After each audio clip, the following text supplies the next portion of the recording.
Hi, welcome to Girl Talk. My name is Leslie. Well, the elections are over. I think we can all breathe a sigh of relief over that. And in some ways, I think we've accomplished something pretty amazing as a nation. We've transformed ourselves in a way. The World War II generation has passed the torch to the Vietnam era and to the children of the Vietnam era. Barbara Bush is stepping aside for Hillary Clinton, and a record number of women have been elected to both the National Congress and to state legislatures. Women have played a central role in this transformation. And tonight on Girl Talk, we're going to talk about what the future might mean for us as Americans, as Virginians, and as women in general. And we'd like to have you share your thoughts with us as well. So we are live here in Arlington. Our number is 524-2388. And if you have any thoughts on what you think the future looks like, please give us a call.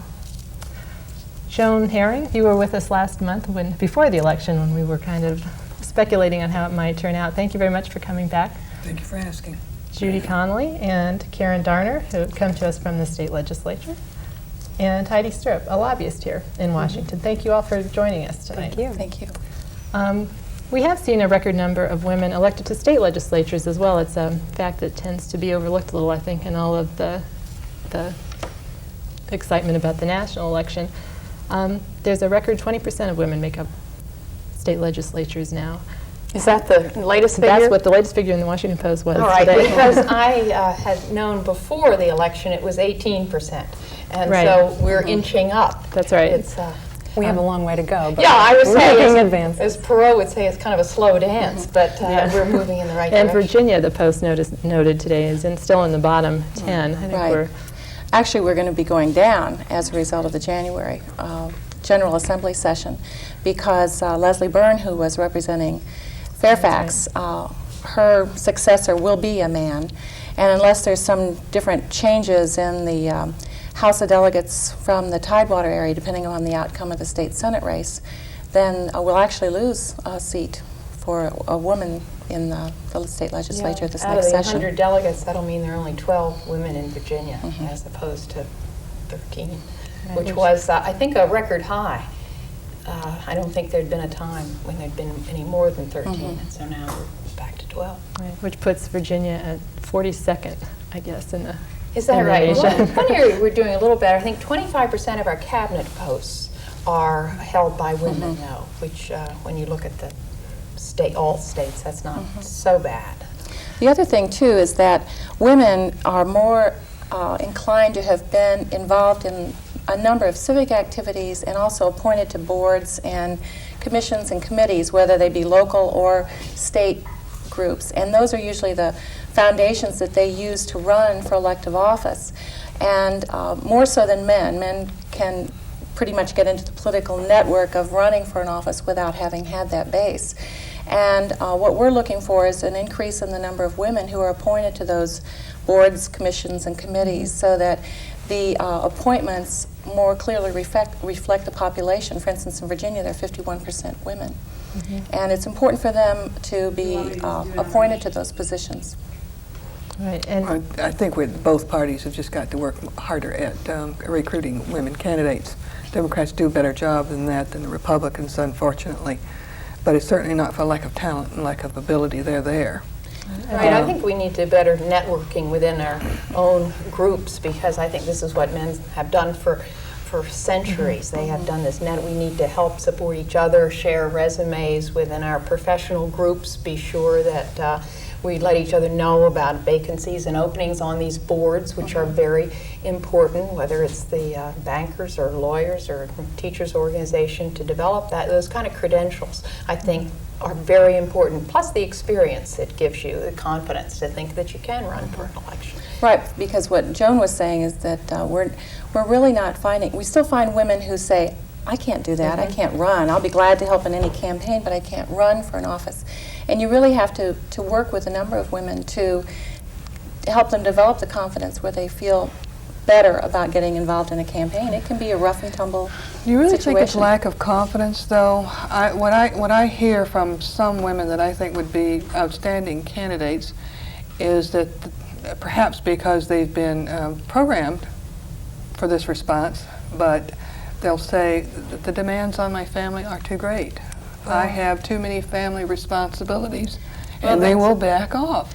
if you notice the composition of the women in the General Assembly, the majority of them are older in terms of those of a certain age, having passed 50, say, it's because their children are grown. Are adults. That's right. But there are some professional women who are current delegates, but I'd say the majority of the women delegates have seen their children through their education and now are out on their own. So that is a problem, but that's why we need more women in government because we are the ones who have those family and child care and elder care and all the full gamut of experiences that I think we need to bring to the forefront in government, our perspective, which is different in many cases than men's. Well, I am really tired of seeing 90% of the campaign workers being women and 90% of the candidates being men. I agree. We really do have to. Maybe the networking is part of the answer, and maybe focusing on women of a certain age is part of the answer. I don't know, but we really do have to keep working at it. It said in the Post today that 60% of the women who hold office in the state legislatures are Democrats. That's is probably this right. just a problem of recruitment in the Republican Party, or is there something in the Democratic Party that speaks more to what we traditionally think of as women's issues? Or Well, I'm never going to agree to that. I'm not sure. I guess if you really dug into it, you'd find a half a dozen reasons for it.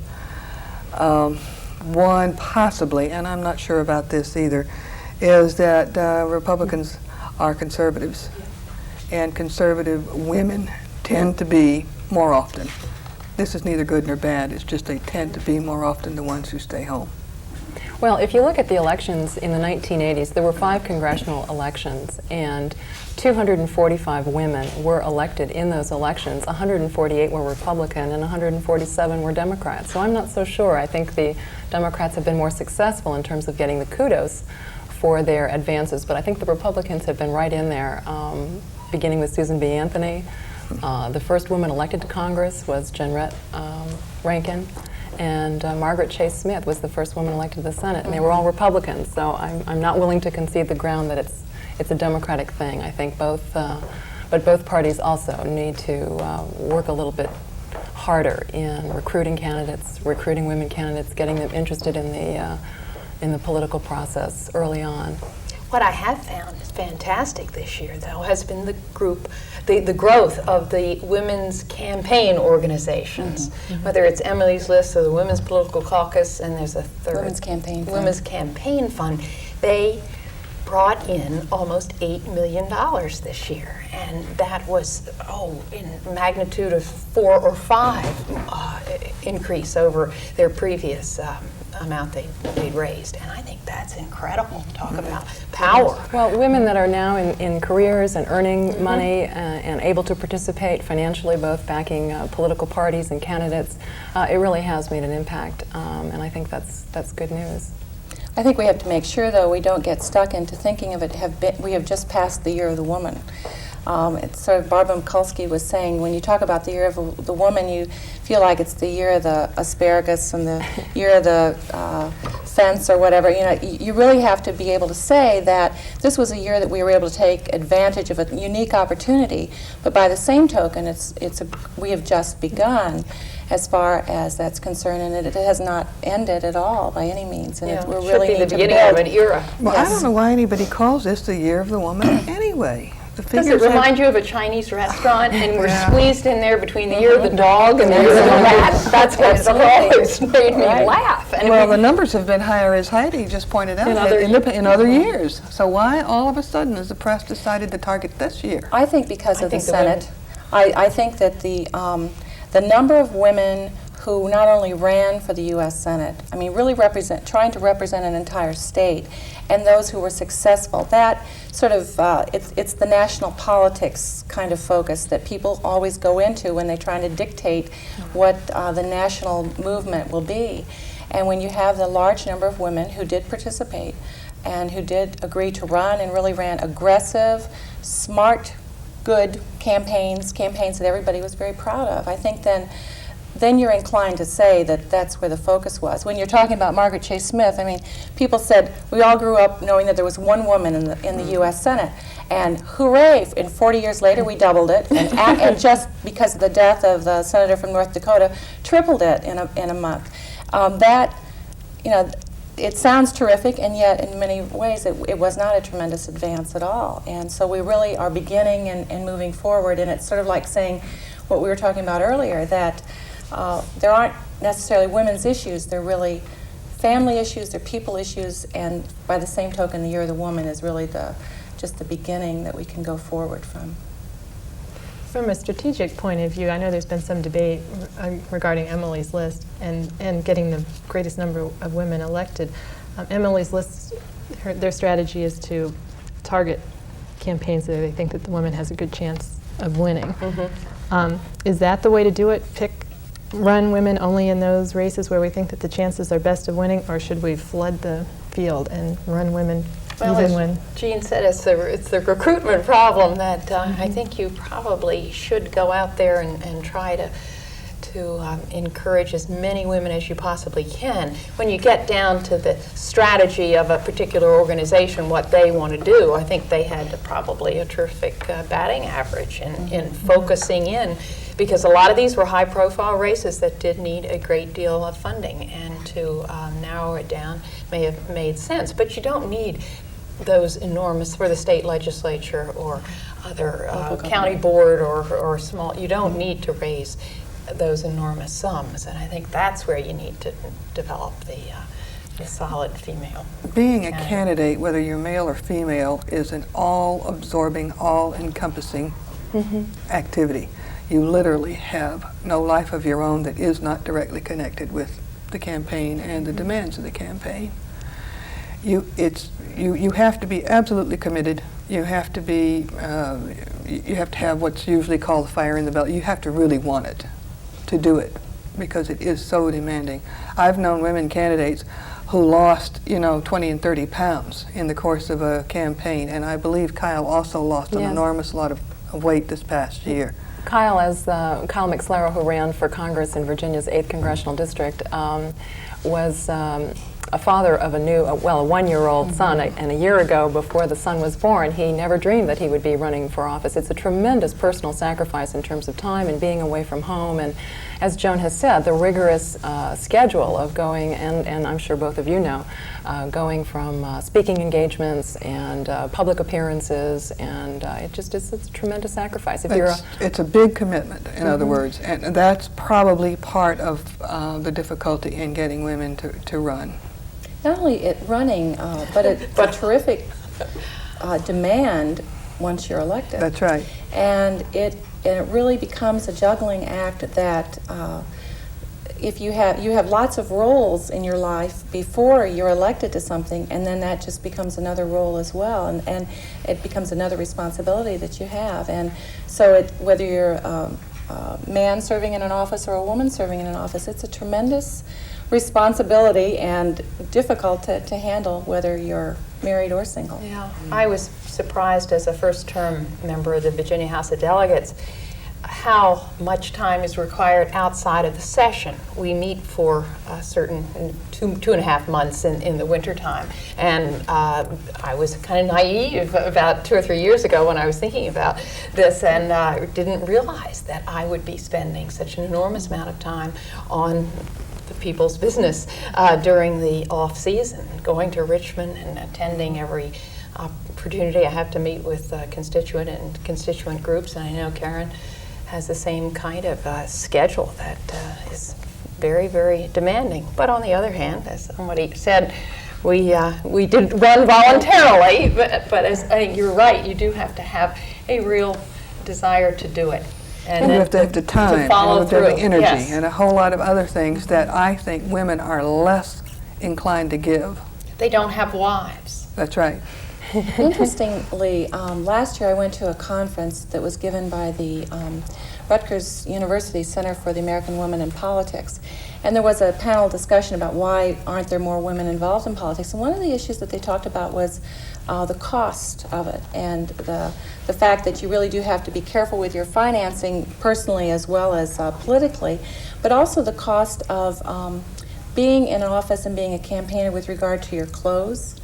Because men, people are used to having male candidates who can pretty much get away with a fairly limited wardrobe, and then they were talking about how the women, because of all sorts of societal pressures, end up having to be a little bit more mindful of what they're wearing, how many times a week when you go into a particular meeting and stuff, and that there really is a change in wardrobe over the seasons. And it was one of those things that you were thinking, I never thought about that before, but I guess there's a tremendous cost factor in there that you really hadn't been aware of before, kind of out of the ordinary.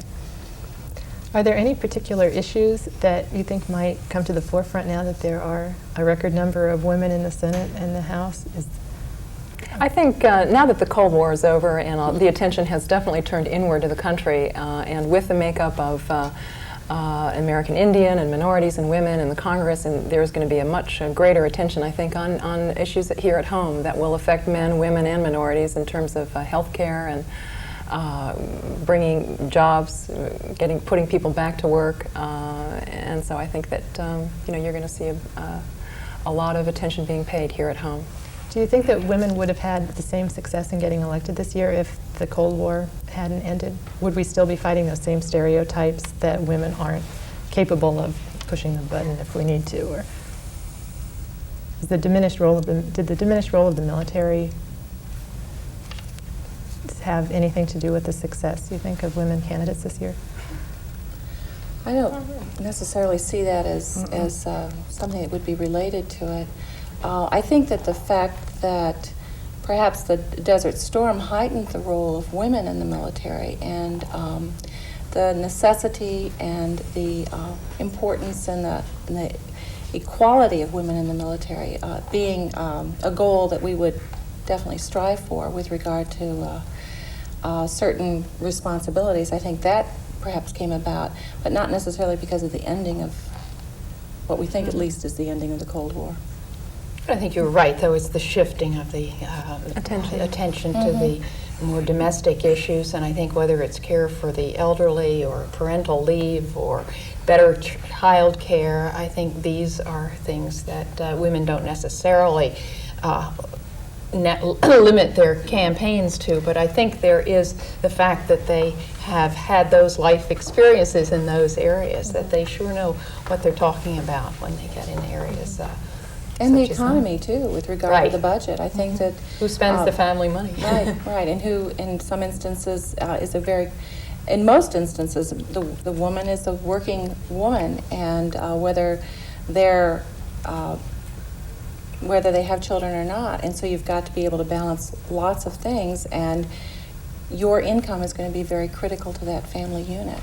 And so, in addition, you've got to be able to also take a look at what the economy in general is doing and what businesses are doing. And I think that being a shopper and doing the kinds of things that everyone really does in the normal day-to-day life, I guess maybe going back to what you were saying, Judy, as far as an experience, you're going to be aware of the kinds of demands that are on the average person because you're pretty much in that category. Last year, the number of small businesses that were started by women were 65% of all new businesses started up by women. So I think that this is going to be something that they're going to care about, the economic climate in which to start up their own business, and how easy will it be to obtain the necessary startup capital that oftentimes women have a especially hard time in putting together. So those are the kinds of things I think you'll see the Congress looking at. I know that President-elect Clinton has told us that he wants to set an agenda in the first 100 days that will get the economy rolling again. We'll just have to see how that takes place. I think matters of personal safety, too. I know that I think all of us, we go to meetings late at night, and we're the ones who drive alone home, and I think nobody could be more acutely aware of the need for, the decrease in the crime rate and that sort of thing than we are. And I think whether it's domestic violence is another area in which we really know firsthand what the what the situations and how debilitating and emotional and vexing a lot of these problems can be. Well, I don't think there's going to be any significant change in the economy anytime soon. And I don't think there would have been if President Bush had been reelected either. There are all kinds of factors at work over which not even the President of the United States has that much control. It is a worldwide slowdown, not an American slowdown. And I think in this country we tend to focus, all of us, focus too parochially. And we're not looking as widely as we need to. We can talk all we want to about women's issues and having money in your purse when you go shopping and being able to meet the health care needs of your family. But until the economy improves, none of these other things is going to be significantly impacted, regardless of what the president-elect tries to do. We're going to take a break right now and look at the token, too. We have the male point of view. We'll give him 2 minutes, see what he has to say.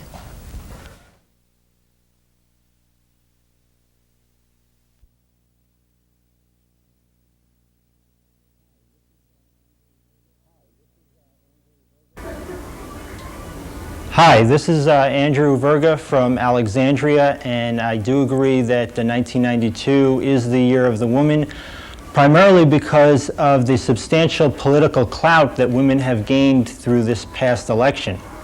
Women have more representation now in the federal government than they've ever had. There are 8 women senators now, and the Democrats control every branch of the federal government. So what does all this potential mean for women over the next 4 years? Well, I think that women could worry a little bit less now about abortion rights now that Clinton is in office. If anything, there'll be more abortion rights coming over the next 4 years.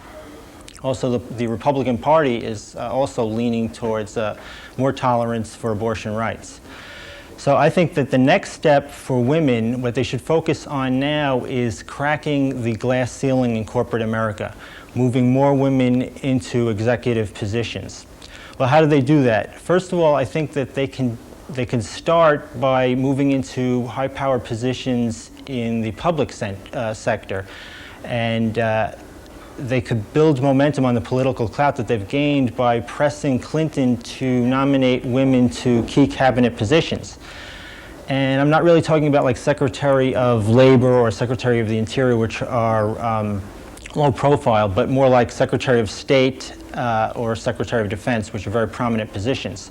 And then they can gain credibility through those positions, which they can use to gain executive power in corporate America. And then they can use that corporate power to work on other issues like child care, sexual harassment, and parental leave. Thank you. Well, thank you very much for that, for those 2 minutes of wisdom and insight. He mentioned abortion rights. That's one issue that certainly comes to mind when we think of traditionally women's issues. I don't know if it's really quite fair to talk about just women's issues. What are we likely to see on that front in the next couple of years? Supreme Court has spoken. I happen to be a pro-choice Republican. And as far as I'm concerned, the Supreme Court has spoken. The issue is over. The only thing left is for our legislators in our state capitals to decide what, if any, restrictions there should be on the availability of abortion. I don't know why we're still arguing about the basic issue. And certainly Clinton has made it clear that if he has any Supreme Court appointees to make, they would be people who favored pro-choice position. I think the state houses will be the arena for the discussion, and where it should be. Right, and I anticipate that we'll have I'm sure we'll have lively discussion in Virginia as well as a number of other states during the next session. But Virginia has relatively liberal abortion laws at this point. Right now, Roe versus Wade Wade is what we honor. So, but there is an attempt every year to make some changes, whether it be in that or in a parental notification or consent aspect. So we're anticipating again a similar debate. From what I've read in the newspapers, a majority of Virginians do seem to favor parental notification in some form. So I think you're right. That one definitely is coming back. There may be others. I don't know. But you've got your work cut out for you in any case. Are we likely to see the Freedom of Choice Act? Yeah, passed that's in what I the- was going to ask other people's opinion on, No. on that, on the federal level. I don't What do think you so. think? I sort of with Joan, I'm not sure that it's going to be successful because I don't know that there is a consensus on the act itself. But I think that maybe we're not going to see it next year, but in the future it may be something that will come about if there seems to be the need for it. I'm not sure at this point that there is the agreement that such an act is necessary, especially to have to go through the bloodletting that will be necessary to get it. Well, first of all, I don't think it's necessary. That's a personal opinion. Secondly, this is a political hot potato, and the members of the House and the Senate are not going to want to field it if they can possibly avoid it. And they're pretty good at avoiding things they don't want to take up. I think this is one of those issues that's just going to die.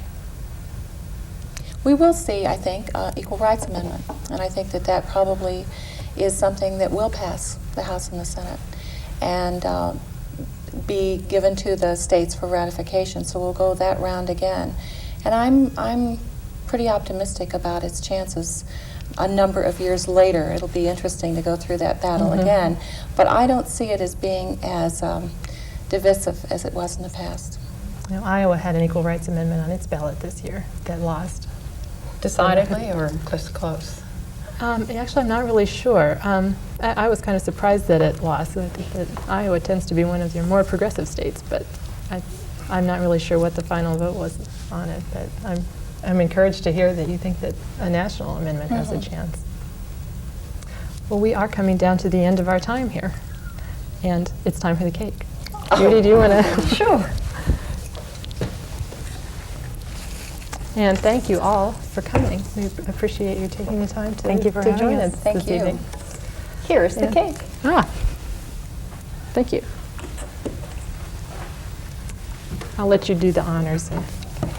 It came out of the Okay. oven iced. Exactly. Today, the year of the fire. Judy, would you like the coffee now? Well, thank you very much for joining us tonight on Girl Talk, and please come back and join us again next month.